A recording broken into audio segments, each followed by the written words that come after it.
Hello and welcome to this video where we're going to take a look at building our first level blueprint here.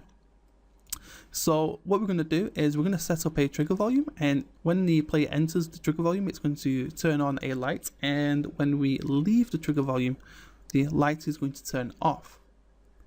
So we can easily do this by going over to volumes, and we can click and drag in a trigger here.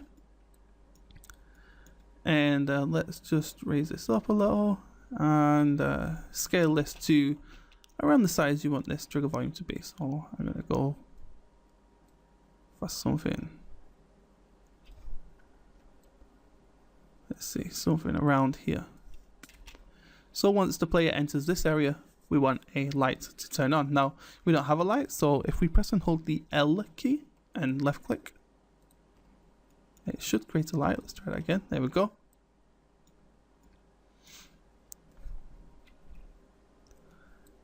And let's just pull this down. Okay, so you see we have a light here. Now obviously this is being overpowered by the actual dominant directional light over here.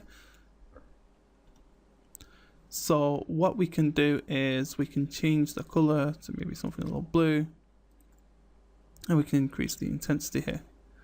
So we have to get something, or we can see the visibility of this light. Now what we need to do is we need to turn this to movable, so this becomes a dynamic light. Otherwise we'll get this error when we play inside the game that will say lighting needs to be rebuilt. And we need to scroll all the way down to rendering. Let's go up a little bit. There we go. And we want to turn the visibility off, as we want the light to be off by default. Okay, so once we've done that, let's go to our class blueprint, and actually let's just jump back to our level. Let's select our trigger. I'm going to right click, and we want to type in overlap, and we're going to turn on this context sensitive, and we've got this on actor begin overlap, and we want to enable this or bring this in. And what this is saying is that when the actor, or in this case the player, begins to overlap or collide with this trigger box, we want it to do something. Now because we had the trigger box selected, you can see here it says trigger volume. However, if we didn't have that selected and we just select nothing and we do that overlap again, you'll see that first of all we don't get that option because we don't have that trigger selected. So remember, this menu is context sensitive, so we'd need to uncheck this in order to make this visible. And then if we brought in our event actor begin overlap, you can see that it no longer says trigger inside here. So let's right click here, turn on context sensitive, and let's delete our or that node there that we no longer need. So now let's go back and select our light, and I like to do this. I like to select the objects, and then we can come in here and we can just right click and add our nodes, and it will automatically know which asset or actor we are trying to deal with here. So in this case I want to right click, and I'm going to choose create a reference to the point light.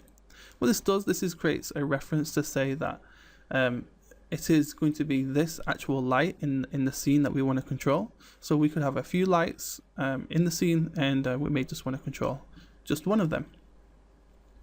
So let's jump back over here, and now let's right click and let's type in toggleable.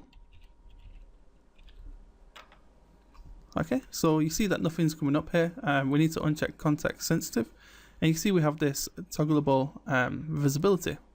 Let's select this, and once we have this selected, you can see that we can now connect this pin into here, and we want to say that the objects that we want to be toggleable is going to be this light, so we can put this inside here. Now you'll see that we're going to get this convert parameter light reference to scene component reference. So when we do that, we're just going to get this conversion to say that this is a component. Okay, so don't worry about that if that happens.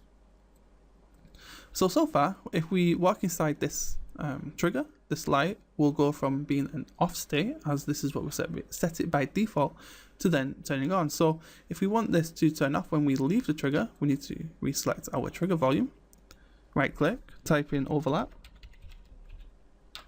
and we want to do this on actor end overlap, so Also, when the actor, or so when the actor or the player leaves the triggable area, we want it to toggle. So remember, it is on by default. So by entering it, we're going to turn it on, and then when we leave, it's going to turn it back off.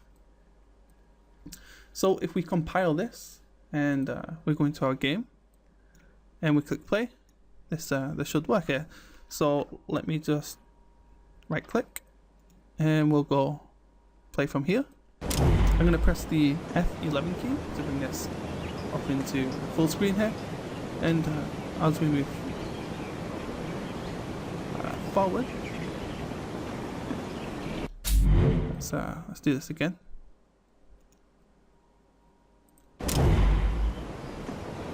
There we go. So you can see that the light turns on and off as we move in and out of this trigger box.